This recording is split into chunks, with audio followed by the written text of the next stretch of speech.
आज हम class 10th की एक पाठ्य पुस्तक ट्यूशन भाग 2 से संस्कृत का एक शीर्षक पाठ जिसका नाम है अलस कथा को पढ़ेंगे। अलस कथा का मतलब होता है आलसी की कहानी, जिसके लेखक हैं विद्यापति।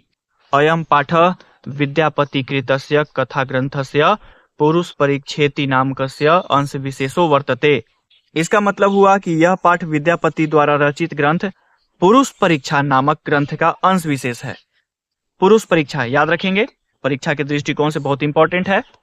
पुरुष परीक्षा सरल संस्कृत भाषायाम कथा रूपेण विभिन्न नाम मानव गुणा नाम महत्वम वर्णयति दोषानाम च निराकरणाय शिक्षाम ददाति। यानी पुरुष परीक्षा कथा ग्रंथ में मानवीय गुण पर प्रकाश डाला गया है और दोषों को दूर करने के लिए शिक्षा दी गई है।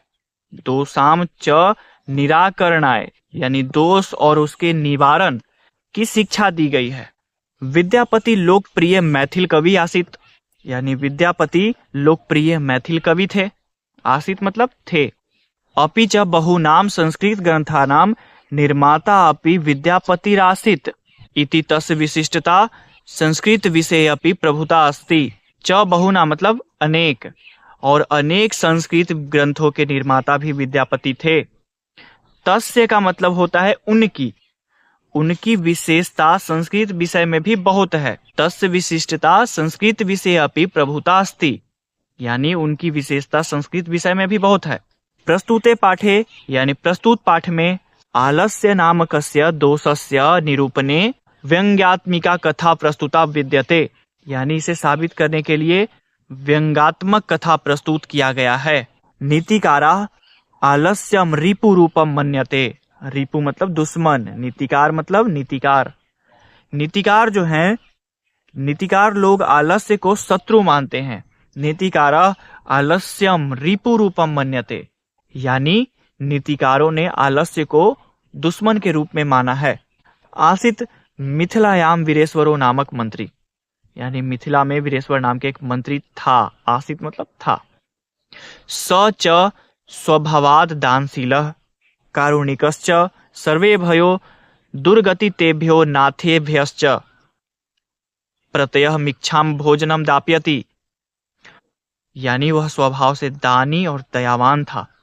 संकटग्रस्ता तथा अनाथ लोगों को प्रतिदिन इच्छा भर भोजन देता था।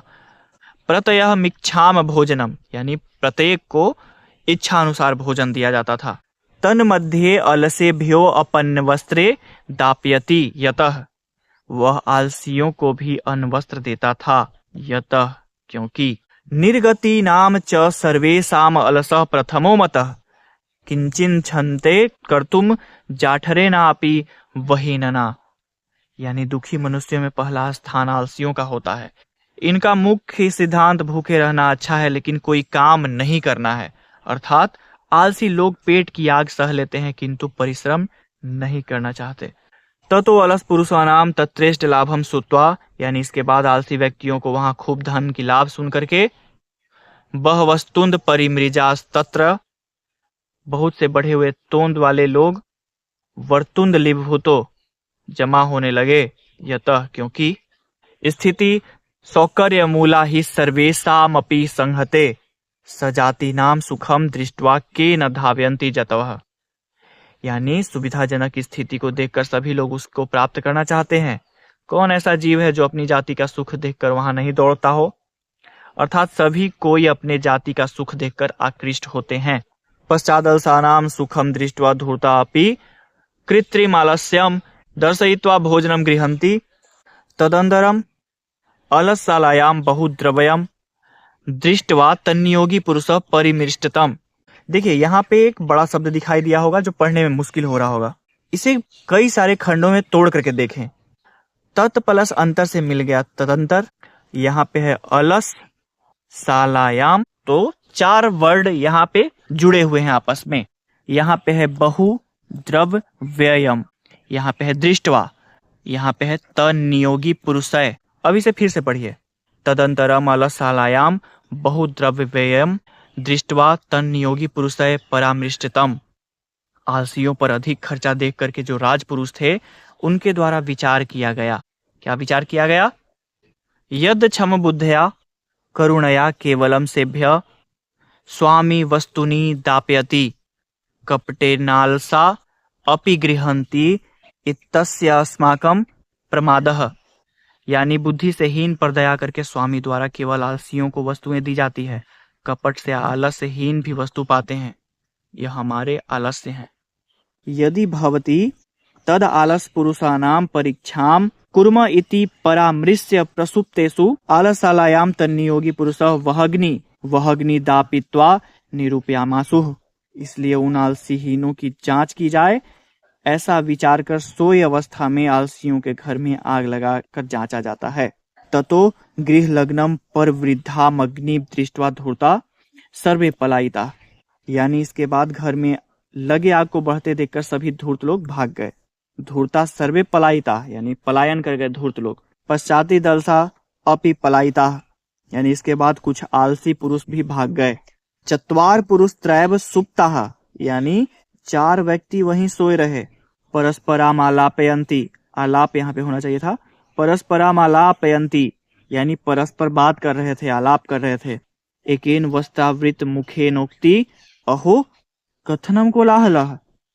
एक ने कपड़े से मुख ढककर बोला, अरे हल्ला कैसा है। द्वितीय नोक्ति, दूसरे ने कहा, तर्कयते यानी लगता है। यदस्मिन गृहे यानी इस घर में, अग्निर्लग्नोक्ति अस्ति यानी आग लग गई है। तृतीय नोक्ति, तीसरे ने कहा, को अपि तथा धार्मिको न अस्ति यानी कोई ऐसा धार्मिक नहीं है। य इदानी यानी जो इस समय, जल पानी, द्रैर्वासो भी यानी द्रव्य से भीगा, कटेवान समान या चटाई से, प्रावृणोति यानी हम लोगों को ढक दे। लेखक कहना चाहते हैं कि आलसियों के बीच जो संवाद हुआ, जिसमें से पहला आलसी बोलता है कि इतना शोर क्यों है, दूसरा आलसी बोलता है लगता है आग लग गई है, तीसरा व्यक्ति क्या बोल रहा है कि कोई ऐसा धार्मिक आदमी नहीं है जो हम लोगों के ऊपर या तो पानी डाल दे या पानी से भीगा हुआ चटाई डाल दे। चतुर्थे नोक्ति, चौथे ने कहा, अये वाचाला, वाचाल का मतलब ज्यादा बोलने वाला, अरे बकबक करने वालों, कति वचनानि वक्तुम यानी कितनी बातें करते हो। तुष्णि कथम न तिष्ठति यानी चुपचाप क्यों नहीं रहते हो।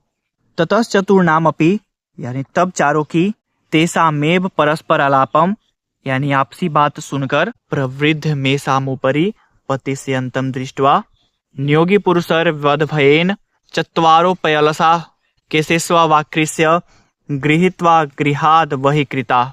इसका मतलब हुआ तब चारों की आपसी बात सुनकर और उसके ऊपर फैली हुई आग को देखकर नियोगी पुरुषों ने विचार किया कि इनकी मृत्यु हो जाएगी। इस मृत्यु के भय से चारों आलसियों की बाल पकड़ करके खींचते हुए बाहर निकाला गया। तब उन्हें इस प्रकार देखकर नियोगी पुरुषों द्वारा कहा गया, पतिरेव गति स्त्रीणाम बालका नाम जननी गति नालसा नाम गति काची लोके कारुणिकम बिना। जिसका अर्थ है स्त्रियों का रक्षक पति होता है, बच्चों का रक्षक माँ होती है, लेकिन आलसियों का रक्षक दयावान पुरुषों के अलावा संसार में कोई और नहीं होता। पश्चातेषु चतुर्वलसेषु ततोप्यधिकतरम वस्तु मंत्री दाप्यामास। पश्चातेषु यानी बाद में, चतुर्वलसेषु मतलब उन चारों को, ततोप्यधिकतरम यानी पहले से भी अधिक, वस्तुएं मंत्री दाप्यामास यानी मंत्री के द्वारा दिया जाने लगा। ऐसी ही वीडियोस के लिए हमारे चैनल हिंदी प्रतिष्ठा को सब्सक्राइब कर सकते हैं। अगर आपको ये वीडियो पसंद आया हो तो वीडियो को लाइक करें, चैनल को सब्सक्राइब करें तथा अपने उन दोस्तों के साथ साझा करें जो भी क्लास 10th की तैयारी कर रहे हैं। जल्दी इस वीडियो से संबंधित वस्तुनिष्ठ प्रश्न को बनाएंगे, इसलिए चैनल को सब्सक्राइब कर लें। धन्यवाद।